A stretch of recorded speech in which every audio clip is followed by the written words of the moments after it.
동메달과의 차이 단 0.98점. 2026년 2월 14일 새벽 밀라노 아이스 스케이팅 아레나. 쿼드러플 토르프를 뛰다 넘어진 한 남자가 안전 펜스에 부딪혔습니다. 그런데 그는 곧바로 일어나 아무 일도 없었다는 듯 연기를 이어갔습니다. 경기가 끝나고 그는 한동안 얼음 위에 앉아 움직이지 못했습니다. 총점 273.92점, 최종 4위. 한국 남자 피겨스케이팅 역대 최고 성적이었지만 동메달리스트와 고작 0.98점 차이로 시상대에 오르지 못했습니다. 그의 이름은 차준환. 올해 25살 세 번째 올림픽이었습니다. 그런데 여러분, 이 청년이 원래 피겨 선수가 아니었다는 사실 알고 계셨나요?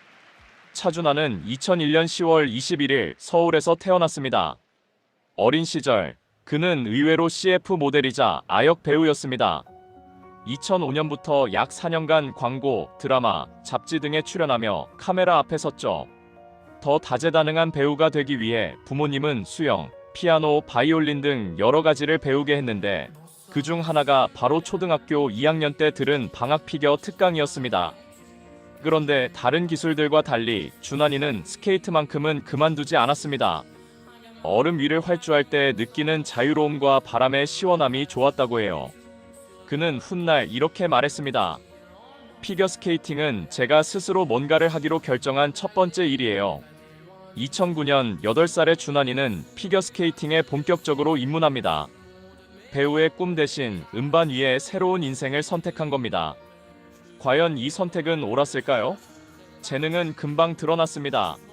만 10세에 트리플 점프 5종을 습득했고 만 12세에는 실전 경기에서 모두 성공시키며 두각을 나타냈습니다.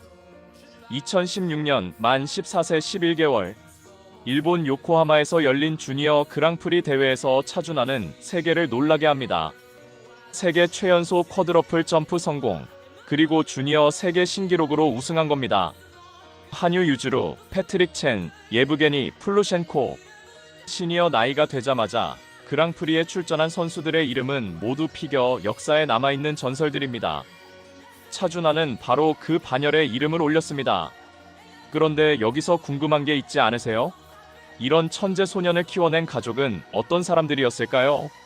차준환의 부모님은 아들의 재능을 위해 큰 결단을 내립니다. 2015년 14살의 준환이를 캐나다 토론토의 명문 클럽 TCC로 보낸 겁니다. 어머니가 함께 캐나다로 건너가 옆에서 뒷바라지를 했고 아버지와 형은 한국에 남았습니다. 사춘기 소년이 낯선 땅에서 엄마와 단둘이 지내는 건 쉬운 일이 아니었습니다. 2018년 평창 올림픽 직후 준환이는 이렇게 말했어요. 사춘기라 엄마랑 캐나다에서 같이 훈련하면서 많이 다투기도 하고 혼나기도 했어요. 아빠와 시합 전에 통화하면서 투정을 부렸는데 경기 중에 계속 생각이 나서 눈물이 났어요. 그러면서 이렇게 덧붙였습니다. 캐나다에서 훈련하느라 엄마, 아빠, 형이랑 많은 시간을 같이 못 가져서 죄송하고 항상 옆에서 이끌어주셔서 감사합니다. 17살 소년의 이 한마디가 가슴을 울리지 않나요? 2018년 평창 16살 한국 선수단 최연소 출전, 남자 싱글 15위. 하지만 이것조차 당시 한국 남자 피겨 역대 최고 성적이었습니다. 2022년 베이징 5위. 쇼트 프로그램에서 99.51점으로 개인 최고를 찍었지만 프리에서 첫 점프 착지에 실패. 김연아 이후 올림픽 5위 이내에 든 두 번째 한국 피겨 선수라는 기록을 남겼습니다. 그리고 2026년 밀라노 25세 세 번째 올림픽. 한국 남자 피겨 사상 최초의 3회 연속 올림픽 출전이었습니다. 쇼트 프로그램에서 92.72점으로 시즌 최고점을 세우며 6위. 프리에서는 첫 번째 쿼드러플 살코를 완벽하게 수행했지만 두 번째 쿼드러플 토르프에서 넘어지고 맙니다. 그런데 놀라운 건 그 뒤였습니다. 바로 일어나 나머지 모든 요소를 거의 완벽하게 소화하며 예술점 수PCS 전체 1위를 기록한 겁니다. 최종 4위, 총점 273.92점. 더 아이러니한 건 유력한 금메달 후보 일리아 말리닌이 무려 4개의 점프를 놓치며 8위로 추락하는 이변 속에서 카자흐스탄의 샤이도로프가 깜짝 금메달을 차지했다는 것이죠. 정상급 선수들이 줄줄이 무너진 대회에서 차준환은 한 번의 실수만 빼면 가장 아름다운 연기를 보여주었습니다. 여러분, 만약 그 쿼드러플 토르프를 성공했더라면 어떻게 됐을까요?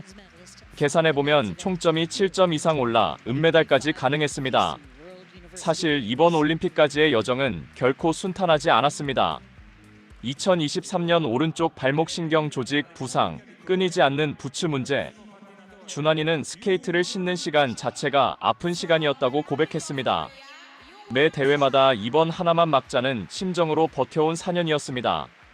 하지만 그 와중에도 2023년 세계선수권 은메달로 한국 남자 최초의 세계선수권 메달리스트가 됐고, 2025년에는 하얼빈 동계 아시안게임에서 한국 남자 피겨 사상 최초의 금메달을 목에 걸었습니다. 한국 선수권은 무려 10연패를 달성했고요. 이 모든 기록의 주인공이 바로 방학 특강으로 스케이트를 처음 탄 그 소년이라니 놀랍지 않으세요? 경기를 마친 차준환은 이렇게 말했습니다.